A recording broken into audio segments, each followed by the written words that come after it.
Hi, everyone, and welcome to Soap Scoop, the Inside Soap podcast. We are here with a very special episode today, reacting to the big twists and reveals in tonight's Emmerdale. We've had Back from the Dead shocks twice this week, Graham and Bear, and of course, the revelation of who killed Ray. Johnny, what were your thoughts? I think that's a bear hug I don't want. Do you know what I'm saying?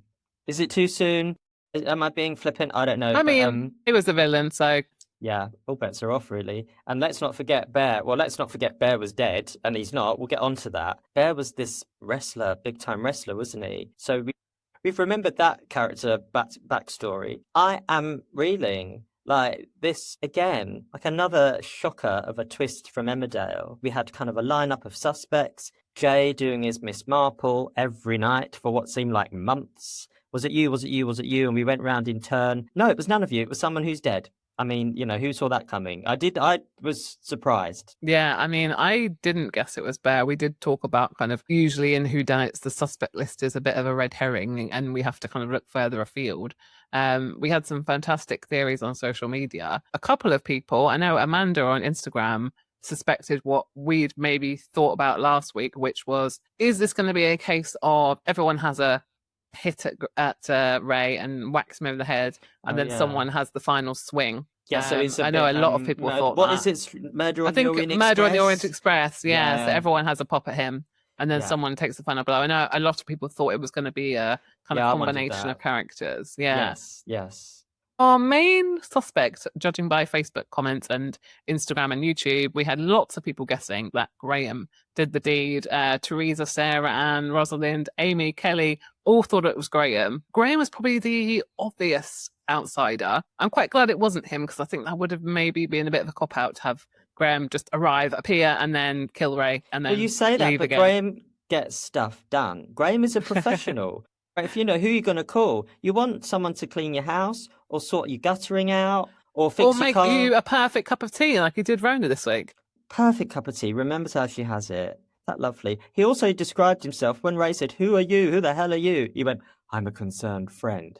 No, you're not. You're a crazy hitman who's been dead for 6 years. A concerned friend. A concerned friend brings you flowers and sends you emojis on WhatsApp. Cheer up. Hope you're having a nice day. Here for you, babes. They A don't concerned play friend doesn't. dead for 6 years. No, and they don't come along and turn up back from the dead and start whacking people all over the place. But he still makes the good tea, so there you go. But Graham, if it had been Graham, yeah, it would have been a bit of a cop-out because you feel like he's got no motive other than his love for Rona, which is a motive in itself, but it would have felt quite out of nowhere left field, and I don't know, there's less of a sense of justice. Is there a sense of justice at what's happened though? Like murder's not a good idea, kids. Can we just say that? But you feel like all of those people had the motive and were driven to such, like we said, I think before on the podcast, ordinary people driven to something terrible by what this man did and what him and his mother did and all of that. And Graham wasn't pushed like that. So it would have been a cop out. But I have to say, if you don't want to get your hands dirty, just dial Graham. He'll do it all. He'll clean up and he'll make the tea. That's why I feel actually that Bear was a really good choice, because Bear has been through absolute hell at the hands of Celia and Ray. And I mean, justice for poor Anya. I mean, that was horrific, wasn't it? So I feel like if anyone had to do it, I think I'm quite pleased it was Bear in a way. Yeah, pleased? Can we say pleased? Well, I mean, it makes more.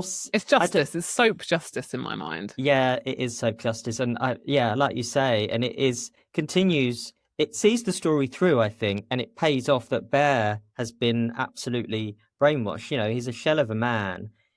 And he doesn't know what he's doing. He didn't mean to do this as well. I think also we were set up for a take that, and it was going to be, I'm going to get my revenge on you. And I don't think Bear meant to kill him. It was quite tragic. He was like, I want it to stop. And he didn't realize what he was doing. And he is so not himself, and he has so been pushed that, yes, it kind of takes the story to the next logical step, because how Bear was treated and what they've done to him. Now look at what they've made him do. So it does, like the psychological impact, isn't it? Absolutely. Like what's going to happen to him emotionally. It's bad enough that he's had these, hundreds of days locked in an attic and having to work and be tortured essentially by these awful people. And now he's ridded his family of this awful person, but at the same time, that has a massive impact on his life going forward. So it's almost like almost like the worst thing he could have done in a way. In a way, murdering someone is the worst thing you could have done, I guess. Yeah. Yeah, but and it's weird, isn't it? Because there's there's no "Dad, you're alive" from Paddy. Glory be, it's a miracle. It's like, what? You're alive? Oh God, you've just killed him. He didn't really have time. Come on, he was being kicked to death. No, it was nearly time for Corrie. Didn't have time. It's nearly half. Yeah, that's true. He didn't have time. I hope we get a nice sort of father-son reunion. I hope we get our surprise moment. I don't think we are though, are we? No, I don't think so. But I want to know, were you ever tricked by the whole Bear is dead thing? Because I have to say, I was until I saw the episodes. When I read it, I remember reading it thinking, oh my goodness, I can't believe they've killed off Bear after all this, after everything he's been through, and they're not even letting the man live. No freedom. But then when I saw the episode, I thought, he can't be dead, surely. I wondered, but I was fooled. And I thought, it's so brutal. This storyline has been so brutal, it's pulled no punches. And I thought, to rob the audience of a deathbed scene and for us to like weep and mourn, with, I don't know, him in Ray's arms, and you would have that moment, was really cruel. But I thought, well, that's the point. It's cruel. This whole story is cruel. What crueler thing to do than have like an off-screen death? Yeah, I have to say, I bought it. I had mourned for Bear. I'd been dressed in black for weeks. Yeah, I was. You didn't get your green leotard out in tribute then? How dare you? Well, I will be now. It's celebration. Seeing as no one in Emmerdale could celebrate Bear's alive. Yeah, that's what I'll be cracking that out after this podcast. So yeah, that's on another streaming platform anyway. You won't go to. I'm joking, by the way, viewers. Yes, yeah, I know. Let's talk about the episode and the kind of the week in general, and because it wasn't just about Ray's death, there were a lot more revelations. Of course, Tuesday's episode saw the reveal of Graham's kind of backstory and how he managed to trick us all into thinking he was dead for 6 years. What did you think of that? Still a bit confused, to be honest. Can I also say, I want to just get Ray-valations going as a thing, and also a Ray-valation. It's a Ray-valation week, and also this is Inside Soap Scoop's Ray action. You're welcome. Graham, yeah, I get, I've got my book, like my the book of information to go along to make sense of the crazy jumping in time week. Yeah, all the timey-wimey stuff. I threw it out the window after Graham's episode because it made no sense. Yeah, I don't know, but yeah, he's back. I'm a bit confused, to be honest, but... I let it wash over me because I thought, you know what? It is kind of nonsense, but if we're going to bring him back, we just have to accept that it's nonsense, because I'm very impressed they brought back the same actress that played the police detective. She had a little gig, didn't she? Well, she had a little, I'm a baddie tattoo, I really enjoyed that. Yeah. Liked her. And I'm glad she got another little go at that character. The more the story went on of I did this to protect you, Rhona. I did this because I loved you so much. I was like, if I was Rhona, I'd be like, just shut up and go away. You literally convinced me that you were dead. You let me suffer at the hands of my ex-husband. Yes. And it got progressively worse for Rhona when Pierce was back. I don't buy. I'm sorry, Graham, I don't buy your excuses. You let Marlon go to prison. He let Marlon go to prison. He didn't even buy a card, like a I'm sorry card. Where were the flowers? I mean, he did make the tea. But that was quite the episode. I don't know how much. I mean, I've rewatched Graham's death. Because I'm dedicated to the cause, but I haven't gone back and watched because if I remember rightly, the entire week that Graham was murdered, or not, he fell off that bridge about 20 times. He got hit by, I'm sure he got smacked by several people. Hit by a car, I'm sure. Yeah. And then there was a point where he was describing his, resurrection, where he said and then the next time I fell off the bridge, I decided to, that was enough, and I was going to open my eyes and wake up. And I just thought, I don't think it really works like that, Graham. I don't think you have a moment where you can say, do you know what, I'd had enough of feeling dead and I'm going to resurrect myself. Chloe, you say that, but you are not a trained SAS operative with the dark web. So he says, he's He's done all these wars and these conflicts. He's a pro now. So who am I to judge? We don't know. It's a world we're not familiar with. Talking of Graham, there was the Klaxon, like a Corriedale prequel. Yes, I love that moment. Yeah, Jodie was there. I mean, she wasn't, Jodie was obviously. in the van. Jodie's in the van. It's another crossover. They said, "Oh, we're not going to do any more Emmerdale Corrie crossovers." They lied. We had one tonight. We Is did. that Jodie? Hello, under the blanket. We did. We only saw her knees, but it was definitely her.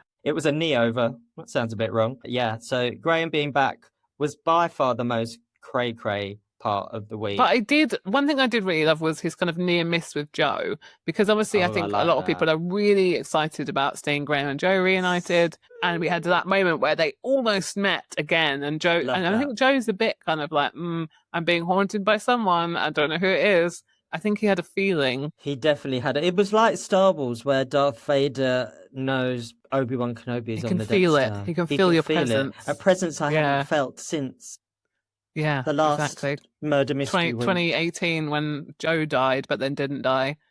We've all died and come back, haven't you? I did it twice last week.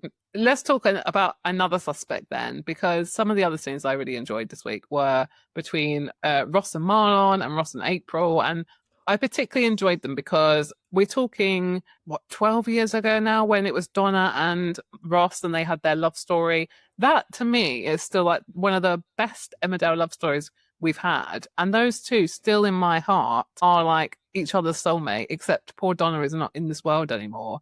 And I love that we still get kind of callbacks to that. And Ross said to Marlon, "I'm not just doing this for you, I'm doing it for Donna." And I was like, my heart, Donna is part of this. Donna is a presence. Yeah, you're right. It's really lovely.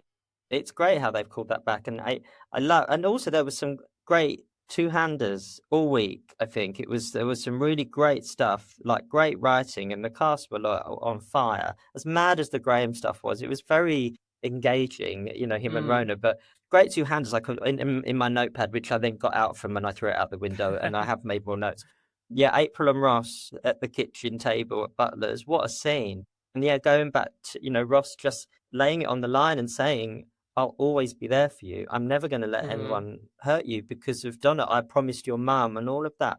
Beautiful, beautiful use of that history. And and you did feel Donna's presence, which is, very emotional. Ross, like, really, I don't know, a mature Ross, because yes, he was all ready and fired up and to do the normal Ross thing, but I think April kind of got through to him a bit, like, don't go in all guns blazing, it's not going to help. Ross and Marlon, like, being on a level with each other. Yeah, I really enjoyed that. I really loved some Dylan and Paddy stuff as well. Like, them two together was... They've got a Paddy great... was amazing. It's not a surprise because Don Brunt is great. When he's, doesn't always get big dramas. He obviously had the depression story a few years ago, which was, really phenomenal. But I don't think I've ever seen him as visceral good as these scenes, really. But yeah, him and Dylan, that father-son kind of thing, it's heartbreaking. Yeah, Dominic Brunt definitely was my standout in Thursday's episode. I thought he was excellent. So terrified. Like, we were all Paddy, weren't we? Like, Paddy is Mr. Normal, Mr. Guy next door, and here he is caught up in this crazy, terrifying world of drug dealers and people traffickers and murderers and all of that. And he screamed his head off, like, "Don't hit me!"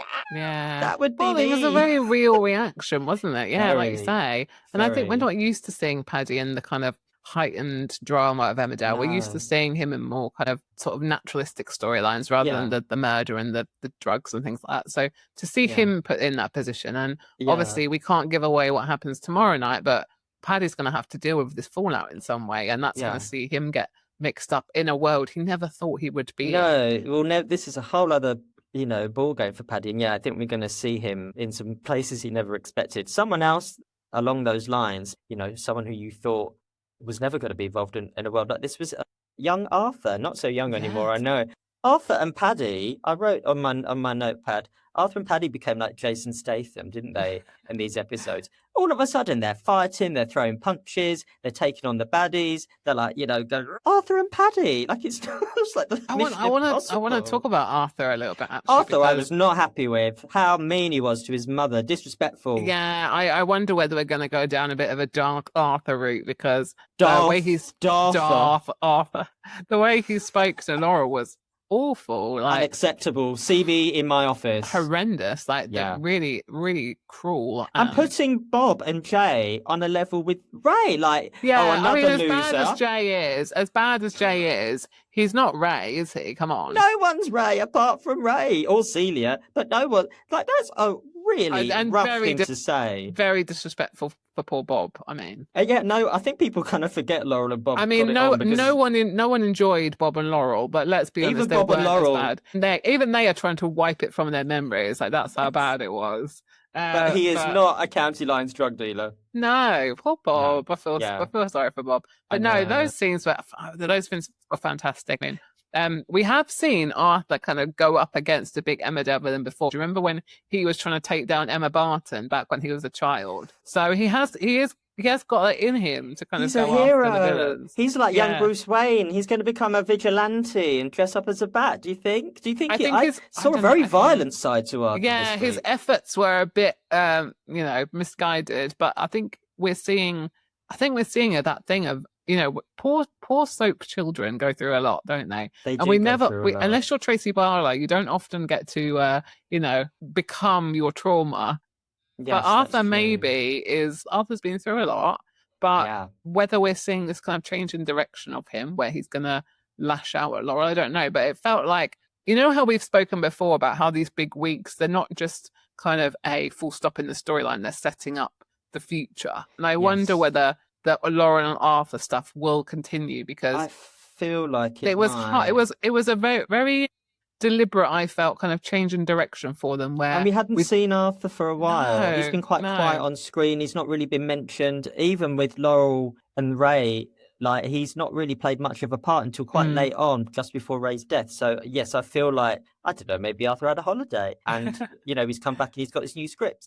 I do feel, yes, they spent a lot of time on that dynamic, which we haven't seen for a while. So yeah, that's obviously deliberate, and I don't think that's going to be fun mother-son nights in. Do you? No, but I'm quite excited by that, because I think, obviously, I think Alfie Clark's been in the role since he was 2 years old. He's grown up on the show, so it's going to be interesting to see how that dynamic shifts. And yeah, another like Emmerdale got the Petri dish. These amazing, young actors come in. Look at Amelia Flanagan, she's just so phenomenal. She's been there since she was very little. So many, kids who like Katie Hill, Joe Warren Plant. Not just Emmerdale. I know, soaps. We've all got, all soaps have these young actors who kind of grow up. Sometimes they're recast, obviously, when they get to certain life stages for various reasons. But it feels quite different, doesn't it? When you get a kid who we see grow up and they become an adult in the show, like Eden Taylor Draper. It's really that connection viewers have. You can't buy that, and I feel Arthur's, he's been quiet, and I was impressed. I feel Bruce Wayne vibes, vigilante vibes. Well, I hope not, for Laurel's sake, because the way he reacted when he realised that she'd made him bleed was quite harsh. Ray said something to Arthur, which was my line of the week, when Arthur was getting all like up in his grill and all of that. Ray was like quite dismissive of him, like, go away, little boy. And Ray very presciently said, I have had a shocker of a day. Yes, you have, Ray, and it's about to get worse. But that should be the clip, the kind of meme of the week. Ray going, I have had a shocker of a day, and then end with him dying. His corpse, right at the end, or a picture of that on Monday, and then Friday is the open-eyed corpse. Yeah, how much of a day was he having? Yeah, it's been a very haunting image to see that a lot. I know. We saw that obviously before Corridale. We knew Ray was ending up in Jay's van. So it's been interesting to kind of put all the pieces together about who was where and why. And I kind of kept forgetting, though, when April and Ross were talking about her killing that guy, Callum, was his name, Callum? And I thought, but she knows he's not dead. But then maybe that happened after we've gone back in time this week. I did leave my notepad. There's still more timey-wimey stuff to come, because in tomorrow's episode, we see a bit more about Paddy and kind of secrets he's been keeping, because obviously, we now know he knows what happened to Ray. He knew all along, and he knew all along. Sacre bleu. Do you know when the funny thing was? I remember watching it at the time, and I probably should have thought about this a bit more carefully, because I remember at the time thinking, Paddy's being really weird. You know, his reactions are really like someone's told him that they've run out of milk. He's really just not that bothered. And I kept thinking, well, maybe that's just, you know, just numb with shock. yeah, or... maybe he's just not that bothered. I don't know. Maybe he's more. I thought that, and I thought he's just more preoccupied with Bear. Yeah. But that in it's all lies. Paddy has been lying. Do you remember the other moment where he had a massive go at Moira in the pub about the human trafficking? Now, are we to believe now that that was all an act? Because I remember at the time thinking, Paddy, you've been friends with Moira for, you know, probably, 15 years or more? And you're accusing her of being a human trafficker. So was this, again, where are in the timey-wimey? This is like River Song in Doctor Who, isn't it?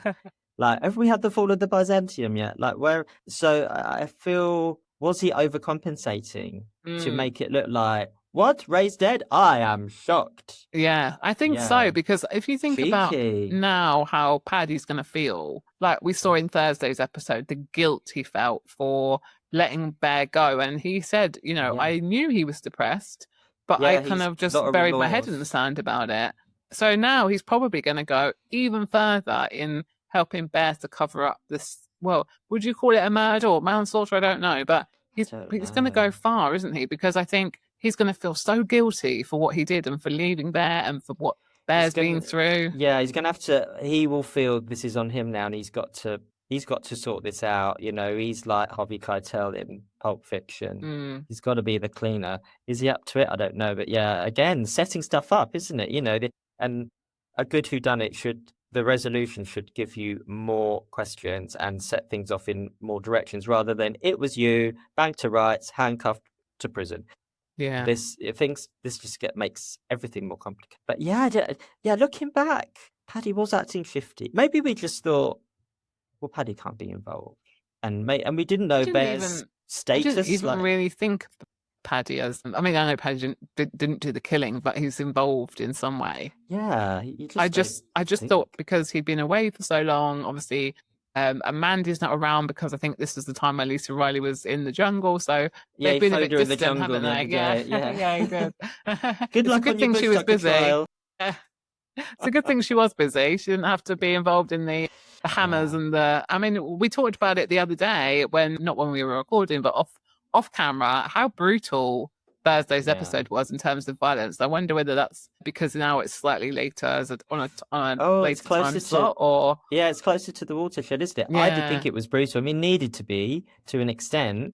I was quite taken aback, really. It's very impactful, like it really worked, but it was brutal. And well, isn't that what Laurel kept saying to Ray? It's coming. You're going to get what's come to you. It's going to be brutal. Well, she wasn't lying. She'd obviously watched the episode. It was fine. And Paddy getting his head kicked in, literally, by Ray. Like, it was pretty dark stuff. Is this the new Power Hour? Everyone just gets kicked and murdered, and it's pretty brutal. Yeah. One thing I've seen a lot of people speculating over this week is obviously Graham back and Rhona and potential sparks there. Do you think we're going to see Rhona and Graham reunite, rekindle? Grona. Right, I don't know which sounds worse. Grona sounds worse, but I hashtag Grona. Graham. I think Graham's nicer. I mean, Chloe, if someone made you tea like the way Graham made that cup of tea, would you be all in? It depends. Have they lied to me for 6 years and pretended they were dead? Maybe. Do I have to, say goodbye to them and say goodbye to our future together, even though I thought we were running away to build a new life together, and then force me to confront my ex-husband and Tucker? I don't know. Maybe a cup of tea would do it. Cup of tea. If there was a biscuit as well, maybe a nice rich tea. Do you know what he should have done? He should have arrived, instead of arriving and putting his hand over her mouth in the kitchen, what a great introduction. Oh, yeah. Hi. Just knocked on the door, bunch of flowers, packet of biscuits. That would have done it. I don't know, what Rona and Marlon have been through the last couple of years, from Marlon's stroke onwards, really. It's just been a laughter fest for those two, isn't it? They are With so the whole strong baby as a couple. Ivy thing. It's been brutal. It's been brutal. And then into April on the streets, which kind of indirectly led to this entire Mm. 6-month story of Ray and Celia. I think that, Rhona and Marlon are so strong and they love each other. However, Rhona might be a bit fed up with all this The drama. misery. The The misery misery. at Marlon's. However, but saying it, however, Graham's hardly, fun Mm. time Frankie, isn't he? I don't know. I feel she feels quite overwhelmed that he is saying, I did this for you, I did this for you. Yeah. She feels quite supportive because Rona, I think, has to keep it all together so much. So I think I could see that she was like letting herself quite like the idea of somebody taking care of business Mm. for her because she is the one who has to do that. And you couldn't blame her for being a bit fed up with it.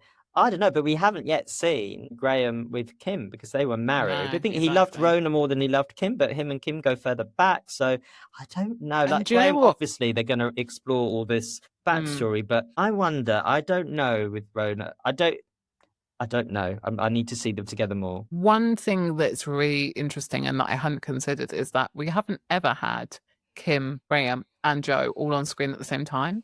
Because the first time Kim arrived, Joe was knocked out with a punch and then He was presumed not. dead. Yes, it was his turn Yeah, to it was play his turn dead. to play Yeah. dead. So Uh-huh. we've never seen the three of them together. So I'm really intrigued about what Yeah. that dynamic is going to be like. And it was felt so deliberate, didn't it? In the past, like you say, Mm, all the pieces like moved together, like no one was quite there, and it felt like they couldn't for some reason, or I don't know, maybe there's too many Tates in Home Farm, but that is going to be great. But you feel like it's weird when you think about it because you feel like they were all together, yeah, but they weren't. They I never know, but were. I think they're so connected that you just kind of think of the three of them together. But Yeah. I mean, I feel like Kim and Graham have a great dynamic in terms of like that love hate, and I think they're more suited than Rona and Graham. Graham feels like a kind of fantasy for Rona. Like he's like you said, he's the man that could rescue her. He's like the milk He's the tray man. Do you remember that? yeah. I can see like a frisson between them. I can see Yeah. temptation. I just don't see them as lasting as a couple, I suppose, because I think he's so not in Rona's world. He's And again, quite even heightened, like you say. He's not. yeah. Yeah. It maybe is He belongs in the home farm world, I think, and Yes, I Rona is very agree. much of the village. And I just Yes. don't, I can't see Graham going and picking the kids up from school. Do you know what I mean? Imagine if he turns up. I'm here to pick up. He'd be on the list, like do not let this man pick up the children. Do you Like not let this man near anyone because he's dangerous. Yeah, doing like going to like IKEA at the weekends. I yeah, can't. he's not very domestic, is he? I just don't see it. I mean, he's got the kind of butler skills because he was like that with Joe. He could make you a good cup of tea, He but isn't. I Yeah, don't see him being the husband that. I mean, I feel like with Marlon and Rona, they have got a bit kind of at each other's throats, very miserable. I would like to yeah. see them just have a bit of time. And we said, you never get to be happy and soap, but maybe just a bit of fun. I just think these two They need a characters, mini break. They need an yeah, and Airbnb. with Paddy as well, because we miss kind of the Paddy and Marlon silliness, Oh and they've yeah, been bogged with down quite a you. lot in the sadness and the misery. And With you, that but I'd like the spin-off, like little mini-sode. Paddy, when Mandy's back from the jungle, Paddy, Mandy, Rona, and Marlon go like just on a mini break, just four mates, two couples, and just have a laugh. yeah, I think they in a need that. canoe, thing like that. Oh, a canoe, how lovely! And then they can watch zombie films. Yeah, I think a little Yeah, spin-off would be nice. Just a sort of Centre break. Parks, or Yeah, some. good idea. They could go to the hot, whatever it's called, do some outdoor pursuits, Yeah, blow off some I steam. never find that looks very fun, if I'm honest. Kind of three canoes and a pizza doesn't really do I much for me. didn't I see them live in 1982 supporting Depeche Mode. Yeah, it doesn't look quite fun. You need to go. They need to Yeah, get out of the village for a bit, I think. Just have a little yeah, break. I agree. Yeah. I agree But definitely. before Did we anyone? go, Well, I was going to say, yeah. Did anyone guess? Because we asked for theories from all you yeah, lovely do lot you know out what? there. Do you know what? We have had obviously loads and loads of guesses, but I have to say, congratulations to Kim on Instagram, was the only person so far that's correctly guessed that it's bear. So well done to Kim. We haven't got a prize or a certificate or anything, but If we not, oh, just be that's embarrassing. grateful. Just be grateful that you just be glad that you got the correct answer and no one else did. So well done you. Well done, you Super Soap Sleuth. Yeah, that's very Absolutely. good. So But it yeah, was everyone's been bear. like the reaction's been great. I think it's been really clever to Yeah. do this like every night, a different perspective and all of that. It's really And ramped up lots the of different theories. guesses as well. Lots of everyone has different guesses and ideas who it was. So that's been really fun to read. You know, feel free to write your speculation about what's going to happen next, what's going to happen with Bear, Dylan, Paddy, how they're going to cover this up, what's going to happen with Laurel and Arthur. But we also, before we go, we want to say how fantastic Joe Absolom has been, not just this week, but throughout. We're going to really miss Ray and Celia. I think they've both been amazing, but, you know, Joe's been fantastic. And it's a shame we've had to say goodbye, because what a brilliant villain Ray has been. And we were all slightly like, can he be redeemed? Could there be a redemption arc? Can he stay? And really, I think the right decision, as sad as it is to lose him from the cast, because he's been amazing. Really, it's a cycle of horror, isn't it? He had to die. And it's good that we saw into his soul a bit, and he talked about his childhood, because that was so haunting.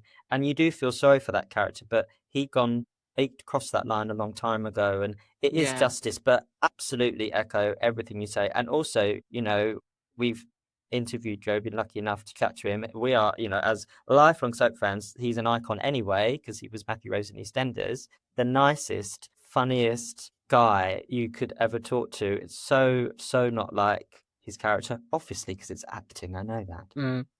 But he was lovely, and he was so into it, and so so it's a big shame. So we've loved having him back in the soap world, and what a performance! What a character! But he's just and like amazing. You say, he had such a great time filming it. I think he would have happily stayed had Ray been a different person.